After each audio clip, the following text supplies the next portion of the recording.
Nalipay si Island Garden City of Samal Mayor Aldavid Uy nga layo na og naabta ng isla sukad na himo kining syudad niadtong tuig 1998. Isip pagpasalamat sa naangkon nga kalambuan sa Samal ug sa kooperasyon sa mga Samaleños sa milabayng 25 ka tuig.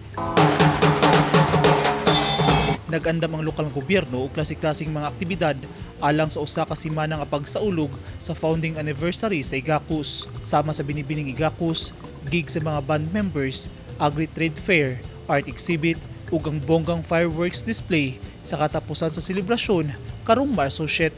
Pinaagi sa usa ka opening salvo nga gihimo sa City Hall mega tent at tubangan sa New City Hall grounds sa Piña Plata. Sumala ni Mayor Uy, gibalik na sa lokal nga gobyerno ang uban nga mga aktibidad nga temporaryong gipaundang tungod sa pandemya. Gisiguro sa lokal nga gobyerno nga malingaw ang katawhan atol sa araw ng Samal sa ilang giandam o gidalit nga mga kalingawan. We're almost back to normal.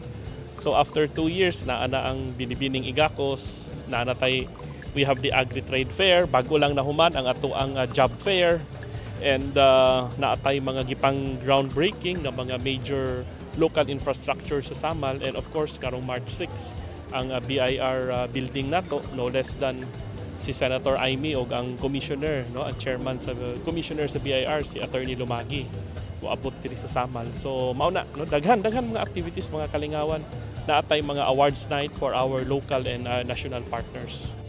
Gustong ipakita o ipabati sa lokal nga gobyerno nga nagkahiusa sila sa katawhan. Hinay-hinay nang makita sa Igacus ang kalambuan nga gisaad sa lokal nga gobyerno ngadto sa katawhan sa tabang sa nasyonal nga mga ahensya. Ug sa dili madugay, mas mahimo pa kining progresibong syudad. Nang hinaot si Mayor Uy, unta magpadayon ang maayong relasyon sa lokal nga gobyerno ug sa katawhan sa Samal, luyo sa nagkadaiyang kultura ug tradisyon. Gilauman sab nga magpadayon ng kooperasyon sa katawhan aron mas mapalambo pa ang Samal sa mosunod nga mga tuig. Daghan man og mga pagsulay nga naagian ng isla apan nagpabilin kining lig-on luyo sa hagit sa panahon. We are at our 25th year as a city.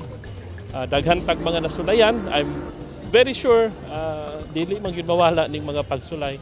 Ang importante kitang mga taga-Samal magtinabangay og padayon na ampo ta sa Ginoo na padayon mo lambo og maproteksyonan ang ato ang isla og syempre kitang mga taga-Samal na maningkamot ta.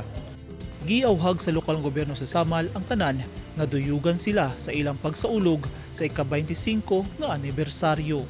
Eugene Hinutan, Newsline Philippines, Davao Region. Stay safe.